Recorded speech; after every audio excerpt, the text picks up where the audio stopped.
नमस्कार मित्रों, मैं फिर हाजिर हूँ आपके बीच एक नए टॉपिक के साथ। मित्रों, आज का टॉपिक है वैदिक संस्कृति।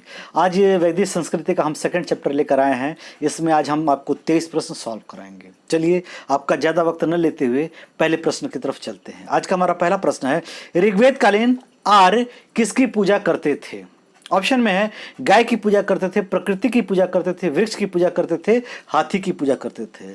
इसका राइट आंसर है मित्रों, प्रकृति की पूजा करते थे। यही आपको बताता चलूं, प्रकृति में इंद्र, मित्र, नासत्य और सब आते हैं, परंतु उनका नाम नहीं है, इसलिए यहाँ प्रकृति जो पूजा है ये राइट ऑप्शन में चला गया है। नेक्स्ट में चलते हैं। दूसरा प्रश्न है, आर्य अनार्य युद्ध का वर्णन मिलता है। ये इंपॉर्टेंट प्रश्न मित्रों बार बार पूछता है हर परीक्षाओं में।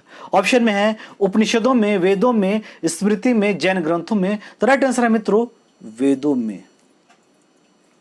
नेक्स्ट प्रश्न की तरफ चलते हैं। ऋग्वेद में कुल कितने सूक्त हैं? अगेन इंपॉर्टेंट प्रश्न है, बार बार पूछता है।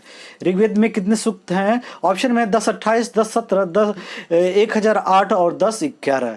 तो राइट आंसर है मित्रों 1028। ऋग्वेद में 10 मंडल हैं, 1028 सूक्त हैं तथा 10,580 मंत्र हैं। आगे चलते हैं मित्रों चौथे प्रश्न की तरफ। चौथा प्रश्न हमारा है, उत्तर वैदिक काल में धार्मिक क्रियाओं में मुख्य था मूर्ति पूजा, यज्ञ, कर्मकांड, तांत्रिक पूजा। तो मित्रों बताता चलूं कि वैदिक काल में कर्मकांड का उल्लेख उतना नहीं हो पाया था, परंतु उत्तर वैदिक काल में कर्मकांड चरम पर था, इसलिए राइट आंसर होगा यहाँ कर्मकांड।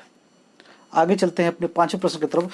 पतंजलि का संबंध किस रचना से है? मित्रों यह तो आपको मालूम ही होगा, पतंजलि का संबंध महाभाष्य से है। छठा प्रश्न है, पाणिनि कौन थे? अगेन इंपॉर्टेंट प्रश्न और ये भी आपको मालूम ही होगा। पाणिनि कौन थे? ऑप्शन में व्याकरण विद्वान, जैन विद्वान, चिकित्सक, इतिहासकार। तो राइट आंसर है मित्रों व्याकरण विद्वान। नेक्स्ट प्रश्न की तरफ चलते हैं।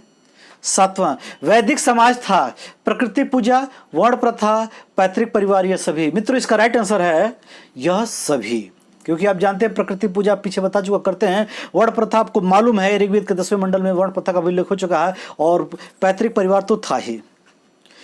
चलते हैं आगे प्रश्न की तरफ।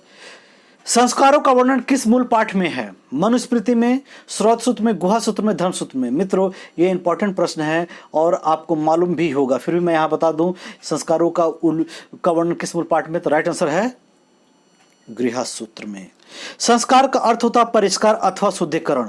गृह सूत्र में 16 संस्कारों का वर्णन मिला है। आगे चलते हैं अपने 9वें प्रश्न की तरफ। अनुलोम एवं प्रतिलोम संबंधित थे जन्म से, विवाह से, मृत्यु से, वेद पाठ से। मित्रों अगेन इंपॉर्टेंट प्रश्न है। अनुलोम एवं प्रतिलोम संबंधित थे जन्म से, विवाह से, मृत्यु से, वेद पाठ से। तो इसका राइट आंसर है मित्रों विवाह से। समझ लीजिए, अनुलोम होता है यदि पुरुष उच्च वर्ण का है और महिला निम्न वर्ण की है और दोनों शादी कर लेते हैं तो होता है अनुलोम विवाह। और प्रतिलोम विवाह जिसको उल्टा होता है, इसमें पुरुष निम्न वर्ण का होता है और कन्या उच्च वर्ण की होती है। आगे चलते हैं मित्रों।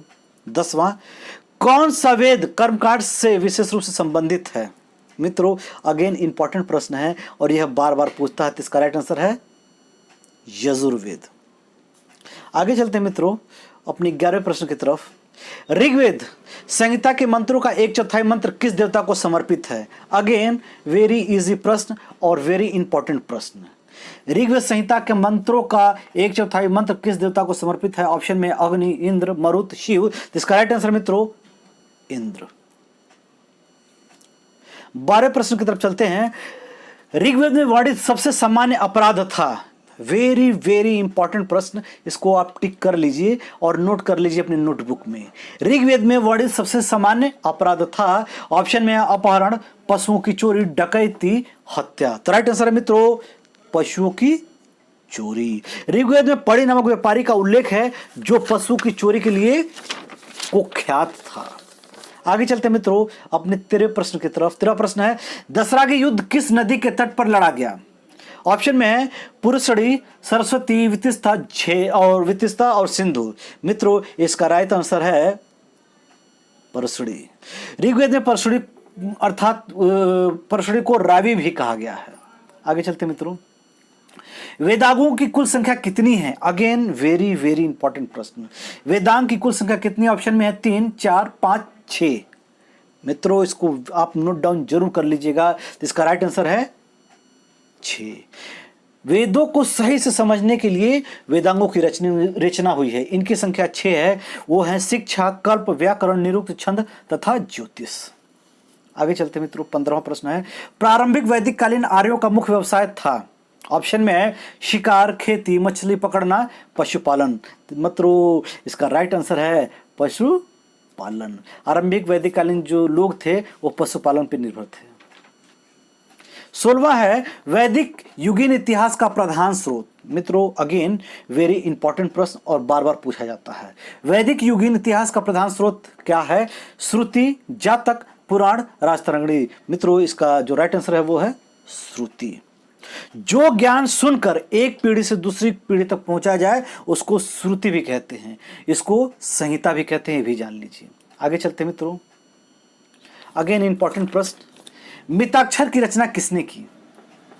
मित्रों समझ लीजिए, बार बार पूछता है, ये बार बार पूछता है, मिताक्षर की रचना किसने की? ऑप्शन में है दायभाग, जीमूतवाहन, संत विज्ञानेश्वर और वाणभट्ट। राइट आंसर मित्रों संत विज्ञानेश्वर। संत विज्ञानेश्वर चालुक्य शासक विक्रमादित्य षष्ठ के दरबार में रहते थे। आगे चलते हैं, 18 प्रश्न, प्रारंभिक स्मृतियों के अनुसार ब्राह्मण को शूद्र द्वारा दी गई भिक्षा लेनी चाहिए, नहीं लेनी चाहिए, लेकर पवित्र कर लेना चाहिए, कुछ नहीं कहा गया है। मित्रों राइट आंसर इज नहीं लेनी चाहिए। प्रारंभिक स्मृति में शूद्र द्वारा दिया गया भिक्षा ब्राह्मण को नहीं लेनी चाहिए। आगे चलते हैं, 19वां, निम्न में से सबसे प्राचीन सिक्का था कृष्ण, निष्क, शतमान, पंचमार्क। मित्रों जान लीजिए, बार बार पूछता है, राइट आंसर इज निष्क। ऋग्वेद में निष्क का उल्लेख है। निष्क का उस समय स्वर्ण का ढेर या आभूषण के रूप में भी उल्लेख किया गया है। आगे चलते हैं मित्रों, 20वां, कौन सा यज्ञ राजा के राज्याभिषेक से संबंधित है? अगेन इंपॉर्टेंट प्रश्न, कौन सा यज्ञ राजा के राज्याभिषेक से संबंधित है? ऑप्शन में है राजसूय यज्ञ, अश्वमेध, वाजपेयी, इनमें से कोई नहीं। मित्रों अगेन इंपॉर्टेंट प्रश्न है, इसको आपको जानना भी चाहिए ही चाहिए। इसका राइट आंसर है मित्रों राजसूय यज्ञ। यह यज्ञ राज्याभिषेक के समय किया जाता था, जो वरुण और इंद्र को समर्पित था। इसको बहुत ध्यान से देख लीजिएगा मित्रों, बार बार यह प्रश्न पूछता है। 21वां प्रश्न है, ऋग्वेद का प्रमुख देवता है इंद्र, अग्नि, सूर्य और वरुण। मित्रों मैं पीछे भी आ चुका है, ऋग्वेद का प्रमुख देवता इंद्र है। आगे चलते हैं 22वां की तरफ, कौन सा वेद गद्य एवं पद दोनों में रचित है? अगेन इंपॉर्टेंट प्रश्न, आप उठाकर देखिएगा तो लोअर वाले एग्जाम में हमेशा ये पूछता है। कौन सा वेद गद्य पद दोनों में रचित है? ऋग्वेद, यजुर्वेद, सामवेद, अथर्ववेद। राइट आंसर है मित्रों यजुर्वेद।